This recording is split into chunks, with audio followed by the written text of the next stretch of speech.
When people think about relocating, Canada is often their first choice. It is perceived as a safe, stable, and prosperous country with excellent services, a robust economy, and an effective government. It appears to be a place where you can earn a good income and enjoy a high quality of life. However, many Canadians disagree with this perception, believing it is far from the truth. Two-thirds of Canadians, as indicated by two surveys, believe that everything in the country is a disarray, expressing deep pessimism about both the economic situation and their quality of life. But why is this the case? Why are Canadians so overwhelmingly dissatisfied with the state of their country? And how dire is the situation actually? In today's video, we'll delve into the dark side of Canada. But before we do that, let's first take a look into the reasons behind Canadians' anger, sadness, and their actual sentiments because, despite the general stereotypes of Canadians being happy and cheerful, the current mood in the country is notably different.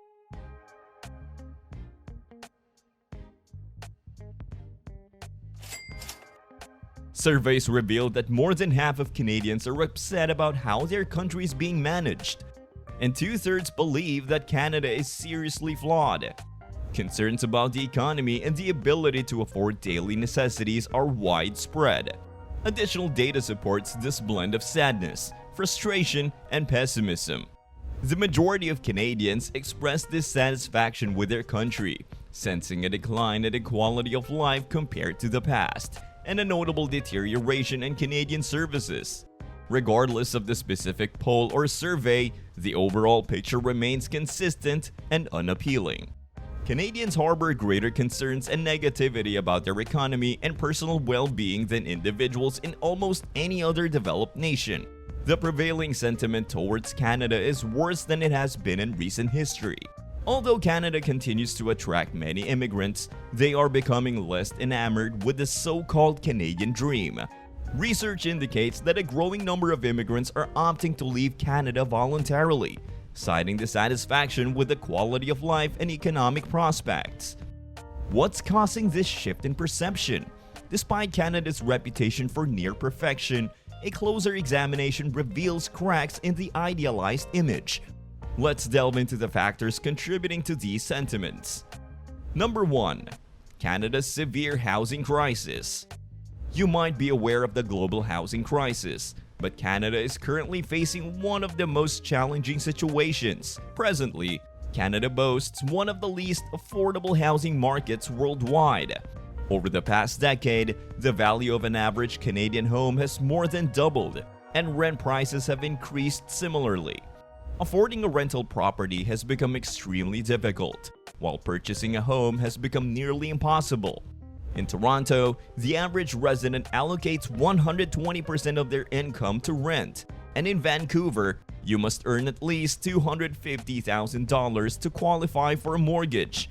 In essence, property ownership in Canada is now feasible only for those with exceptionally high incomes, and they even struggle with exorbitant mortgage payments. As a result, Canada holds the highest household debt among the G7 countries, leading to its designation as the site of the largest housing bubble in history. But what caused housing to become extremely unaffordable? The demand for housing is high due to Canada's rapidly growing population, fueled by the acceptance of 500,000 immigrants annually. The challenge, however, lies in Canada's failure to construct enough homes to accommodate this influx of new residents. Unlike many other countries where local city governments control housing policies, Canada faces reluctance in permitting initial home construction. This hesitation is driven by the fear that more homes would lower property values, benefiting existing homeowners who are also potential voters. Consequently, local politicians avoid addressing this issue to prevent upsetting their current constituents. Despite making housing unaffordable for the general population, the combination of a rising population and the traditional appeal of Canadian real estate as a secure investment for wealthy foreigners, particularly from Asia seeking a place to invest their wealth, contributes to a housing nightmare. Number 2. Why are prices so high in Canada? It's not just housing that's costly in Canada. Surprisingly, Canadians pay more than almost anyone else globally for everyday items like groceries, banking fees, cell phone charges, and air travel. Fuel costs in Canada surpass those in the US, and healthcare expenses exceed those in Europe. This isn't coincidental, but stems from the dominance of monopolies and oligopolies in Canada.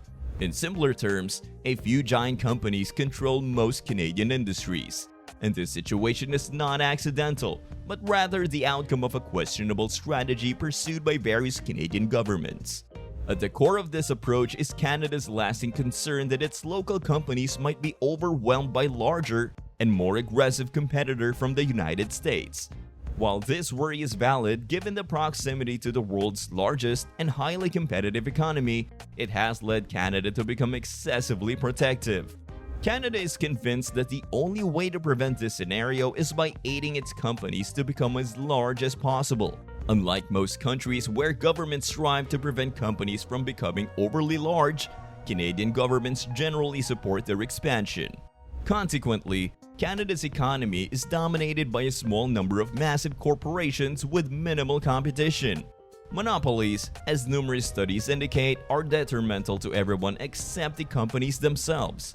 Without competition, they tend to increase prices merely because they can, resulting in consumers paying more for inferior services.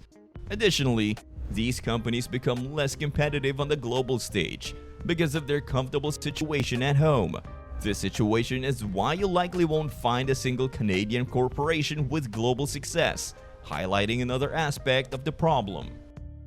Number 3. Job availability in Canada. Despite being considered a wealthy country on paper, Canada's wealth predominantly comes from exporting commodities like oil, gold, and natural resources, along with a significantly inflated real estate sector. However, this setup means there are not many well-paying white-collar jobs outside these industries, the kind sought by college-educated middle-class workers. Although there's technically a labor shortage in Canada, the demand is primarily for low-paid and low-qualified positions. Consequently, life in Canada is unexpectedly challenging, even for the middle class. Number 4. Challenges in the system.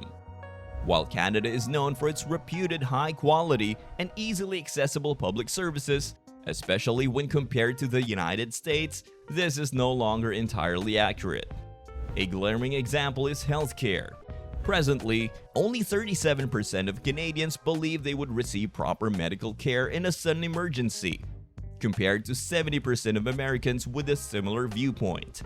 This perception is justified, as Canadians increasingly face fatalities while waiting in emergency rooms due to a severe shortage of medical workers in Canadian hospitals. Despite Canada spending more on healthcare than in any European country, it lags behind in metrics such as waiting times and the number of hospital beds when compared to most European nations.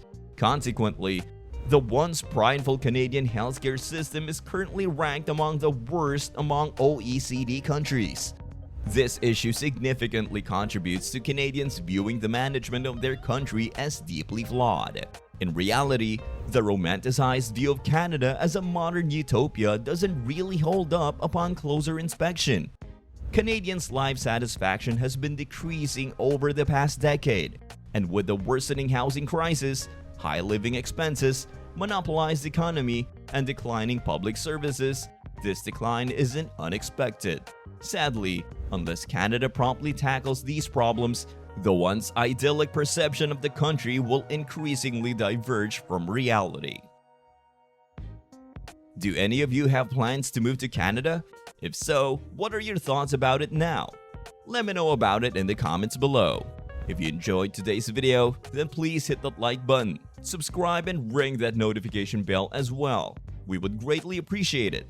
Thanks for watching, and I'll see you in the next one.